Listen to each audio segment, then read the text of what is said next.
نظر آ جائیں گی، لیکن اس کا ربط ہے. اب عمل کیا ہے، کیسے کرنا ہے، یہ ہم کو سورۃ بلد میں ملے گا. پتہ چلا انجام جو ہے سورۃ فجر کے آخر میں ہے، اور اس کا حل یعنی سلوشن کیا ہے وہ ہم کو سورۃ بلد میں ملے گا کہ محنت کیا کرنی ہے، اس انجام تک پہنچنے کے لیے راستہ کون سا اختیار کرنا ہے. چوتھی بات جو ایک اور فرق ہے سورۃ فجر میں، مکہ کا ماحول دکھایا گیا ہے، ساری تاریکی دکھائی گئی ہے، لیکن سورۃ بلد میں ایک روشنی دکھائی جائے گی.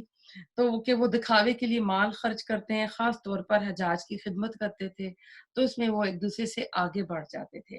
ان کے ہاں نیکی بھی وہ تھی الذین یراؤن ویمنعون الماعون، سورۃ ماعون والی تھی. تو ایسا ہے کہ اس میں پھر ہم دیکھتے ہیں جو قسمیں کھائی گئی ہیں، 5 آیات قسموں پر مشتمل ہیں. اس کے بارے میں علماء کیا کہتے ہیں؟ قرآن میں کئی قسمیں آئی ہیں، لیکن کہتے ہیں کہ مشکل ترین مقام قسموں کا یہ سورۃ الفجر میں ہے. سورۃ سبا میں بھی تاریخی واقعات ہیں انبیاء کے، وہ وہاں بھی تھوڑا مشکل تھا، لیکن ادھر کے ڈاکٹر اسرار احمد نے اسلاف کے بکھرے ہوئے موتی، جو ان کی تمام آرا تھی نا، تمام جو جن کی فلاں کی یہ رائے فلاں کی رائے، انہوں نے اکٹھا کر کے اس کو ایک ڈوری میں پرو دیا. تو اس کے بارے میں جو قسمیں اس کے بارے میں آپ کو بتاتی ہوں کہ الگ الگ، ایک میں کہتے ہیں صبح کا وقت ہے اور رات کا وقت ہے، یعنی 10 راتیں مراد ہیں اور صبح کا وقت ہے. اور ایک کہتا ہے کول ہے کہ ہر صبح اور ہر رات مراد ہے. کچھ کہتے ہیں ہر ماہ کی 10 راتیں ہیں. تو قدیم مفسرین کے ہاں انہوں نے خاص مراد لیا ہے. والفجر پہلی قسم اور آخری قسم کو جوڑا جائے تو صبح کا وقت اور رات کا جب روانہ ہو جائے. سورۃ مدثر میں بھی ہم نے پڑھا تھا رات جا رہی اور صبح روشن ہو رہی ہے. سورۃ تکویر میں بھی واللیل اذا عسعس والصبح اذا تنفس. تو اس میں اشارہ فترۃ الوحی کی طویل مدت کی طرف تھا کہ وہ 6 صدیاں ختم ہوئیں، اسلام بھی چلے گئے، تو پھر رسول اللہ صلی اللہ علیہ وسلم 600 سال بعد آتے ہیں، جس کا ذکر سورۃ احقاف سورۃ جن میں بھی آیا تھا. سورۃ جنوں نے بھی اس کے اوپر تبصرہ کیا تھا، لیکن یہاں پر وہ مراد نہیں ہے، کیونکہ ادھر ولیال عشر آ گیا ہے، والشفع والوتر آ گیا ہے. تو مدثر تکویر کی جو انہوں نے وہاں مضمون دیا تھا وہ بات یہاں پر نہیں بنتی ہے. تو ادھر اس سے مراد بعض نے فجر کی نماز مراد لی ہے. اور اس میں آپ کو میں 4 رائے بتاتی ہوں. پہلی رائے یوم النحر، قربانی کا دن، 10 ذی الحجہ کا دن. اور دوسری رائے ذی الحجہ کا پہلا دن. تیسری رائے محرم کی پہلی فجر، سال کا آغاز. چوتھی رائے پورا محرم کا مہینہ اس سے مراد لیا ہے. اب یوم نہر کی صبح ہے تو مکے کی اجتماعی زندگی کو آپ سامنے لے لیں. حج کو وہ بہت اہمیت دیتے تھے. حج، عرفات، مینا بڑے زور و شور سے مانتے تھے. سالانہ جشن کے طور پر حج ان کا، یعنی وہ روح تو ختم ہو چکی تھی، لیکن ایک مذہبی جو جشن کے طور پر وہ مناتے تھے، روحانیت نہیں رہی تھی. تو یعنی ان کی ثقافتی زندگی کا ایک مظہر ہوتا تھا، ایک بتاتا تھا. ولیال عشر جو ہے تو اس سے کون سی 10 راتیں مراد ہیں، پہلی یا آخری 10 راتیں؟ تو ذی الحجہ کی پہلی راتیں حج کا اہم ترین منسک قربانی ہے. یہ مکہ والے عرفات نہیں جاتے تھے، وہ کہتے تھے ہم حرم والے ہیں، ہم مزدلفہ بھی نہیں جاتے تھے. تو حج اکبر وہ یوم نحر کو کہتے تھے، یعنی بقرعید کا جو دن ہوتا ہے.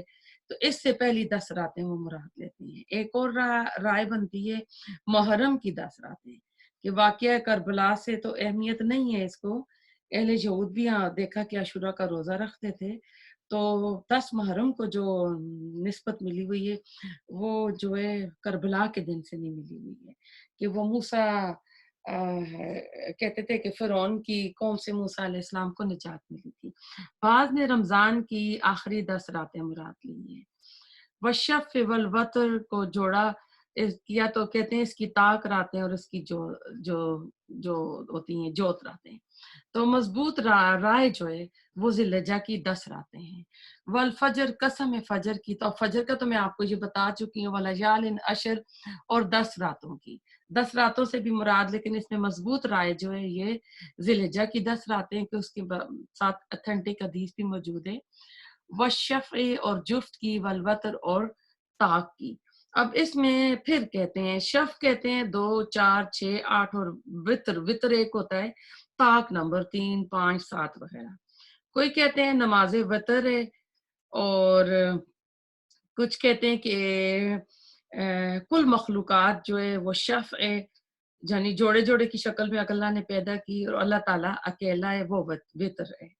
پھر کہتے ہیں کہ تمام ادا کوئی جفت ہے اور کوئی وطر ہے، یعنی مختلف اس کے بارے میں آرا کی گئی ہیں، لیکن اس کا جو خصوصی اس کے بارے میں قول ہے وہ یہ کہ شف جو ہے وہ یوم النحر ہے، اور وطر جو ہے یوم عرفہ ہے۔ اور کچھ اس کو کہتے ہیں کہ شف ایام تشریق ہیں، اور وطر جو ہے یہ 10 جو ذی الحجہ کا دن یا 9 ذی الحجہ کو کہتے ہیں کہ وہ ہوتا ہے۔ تو اس کو حج کے ساتھ جوڑ کے تو جو دن ہوتے ہیں منا میں جو رکھا جاتا ہے 11 12 ذی الحجہ کو، اور اس کے بعد وطر 13 کو بنا لیتے ہیں کہ 13 تاریخ کو اختیار ہے، اگر کوئی چاہے تو واپس مکہ چلا جائے اور چاہے تو منا میں رہے۔ تو اس کو حج کے ساتھ جوڑ کے اس طرح انہوں نے کی، اور فجر سے مراد انہوں نے یوم النحر کی فجر لی ہے، اور راتیں ذی الحجہ کی 10 راتیں ہیں۔ شف کو کہتے ہیں 2 دن منا میں قیام لازمی ہے، اور وطر کو کہتے ہیں کہ 1 دن جو 13 ذی الحجہ کا دن ہے جس میں اختیار دیا گیا ہے۔ اب ایسا اس میں اور بھی کئی رائے ہیں، کچھ کہتے ہیں کہ شف آدم اور حوا علیہ السلام کا جوڑا، اور وطر سے مراد اللہ ہے۔ کچھ کہتے ہیں شف 4 نمازیں، 2 رکعتیں 4 رکعتیں، اور وطر مغرب کی نماز جس میں 3 آ جاتی ہیں۔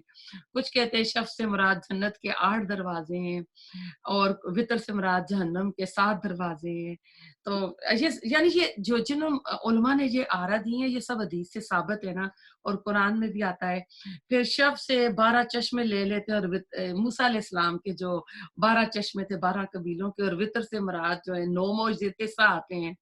پھر ہود علیہ قوم کی اوپر جو عذاب آیا تھا 8 دن اور 7 راتیں، شف اور وطر کو ادھر بھی لے جاتے ہیں۔ اور کچھ کہتے ہیں کہ 2 اونٹ 2 ہونٹ سورۃ بلد میں آئیں گے اور 1 زبان، تو شف اور وطر کو وہاں بھی لے جاتے ہیں۔ تو یعنی علماء نے اس کے اندر بہت زیادہ ریسرچ کی، اور بہت زیادہ انہوں نے اپنی آرا دی ہیں، لیکن زیادہ جو اس میں ہوتی ہے وہ یہ کہ شف سے مراد 10 دن ذی الحجہ کے، اور وطر سے مراد یوم النحر ہے۔ پھر اس میں آ رہا ہے واللیل، اور رات کی اذا یس، جب وہ چلتی ہے، کہ رات جب چلے۔ تو اس میں بھی حضرت اکرمہ، مجاہد، قتادہ مزدلفہ کی رات اس سے مراد لیتے ہیں کہ یہ سب سے زیادہ بھاری اور ثقیل رات ہوتی ہے، اور مناسک حج میں بھی نا، کیونکہ یہ کھلے میدان میں رات گزاری جاتی ہے جو سورج غروب کے بعد، یعنی 9 ذی الحجہ کو جو عرفات کا دن ہوتا ہے، لوگ عرفات کے میدان سے نکل جاتے ہیں، اور جا کے مزدلفہ میں پھر مغرب اور عشاء کی نماز اکٹھی پڑھتے ہیں۔ اور سورۃ بقرہ میں 9 عرفات کا دن عام ہے، وقوف عرفہ جس نے نہیں کیا تو اس کا حج نہیں ہوتا، باقی تو جو چیز اگر نہیں ہوتی تو اس میں دم یا کفارہ دیا جاتا ہے۔ تو اصل دن یوم النحر ہوتا ہے، یعنی مشقت والا دن ہے۔ تو یہاں زیادہ مشقت والی رات جو ہے رات مزدلفہ کی رات کو کہا جاتا ہے۔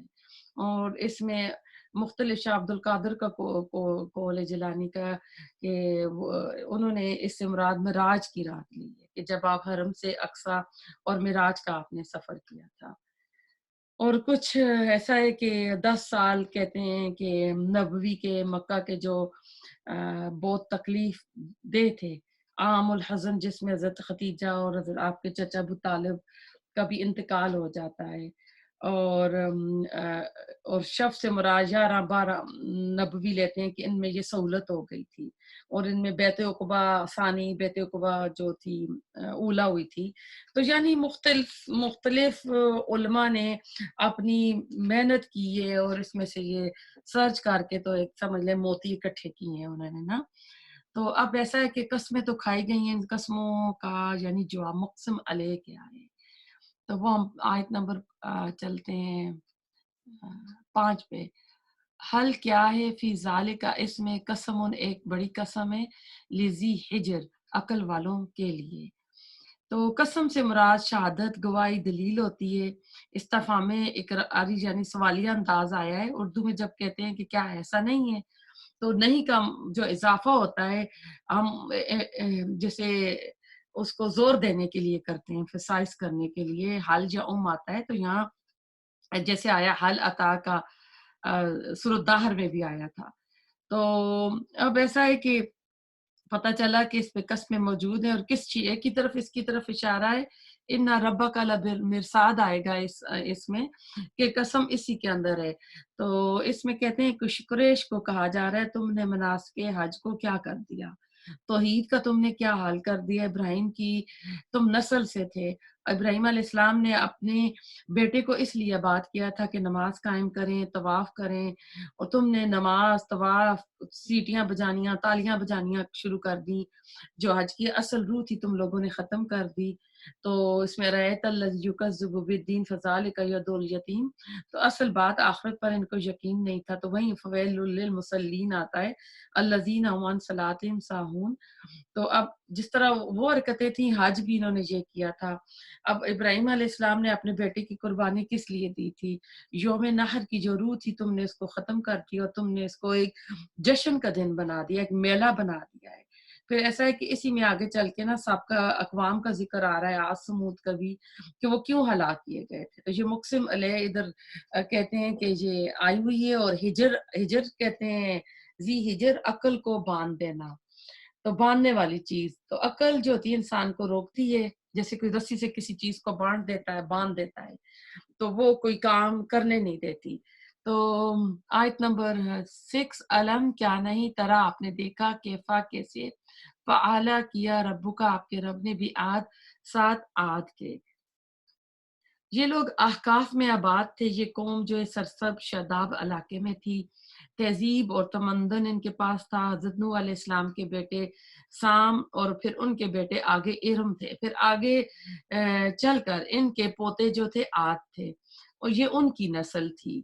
اور قرآن میں ساری تفصیل ہم ان کی کئی بار ریپوٹیشن کے ساتھ پڑھ چکے ہیں. 8 دن اور 7 راتیں ان کے اوپر عذاب آیا تھا. سورۃ الحاقہ میں, سورۃ الاعراف میں, سورۃ ہود میں, سورۃ شعراء میں, سورۃ مومنون میں ہم یہ سارے قصے پڑھ چکے ہیں. تو قوموں کے اندر جب اخلاقی پستی ظاہر ہوتی ہے تو شرک آتا ہے, انبیاء کا جھٹلانا ہوتا ہے, تو پھر کیا ہوتا ہے, اللہ تعالیٰ ان کے اوپر عذاب بھیجتا ہے. عاد کے 2 بیٹے تھے, ایک کا نام شداد تھا, شداد شدید سے, ایک ہی مادے سے, ایک کا نام شداد تھا اور ایک کا نام شدید تھا. 2 ہی مادوں سے بیٹوں کے نام رکھے تھے. اور شداد کہتے ہیں یہ وہی ہے جس کی جنت مشہور ہے, جس نے زمین پر جنت بنائی تھی. تو ناموں سے پتہ چلتا ہے کہ ان کے مزاج کے اندر کتنی شدت تھی.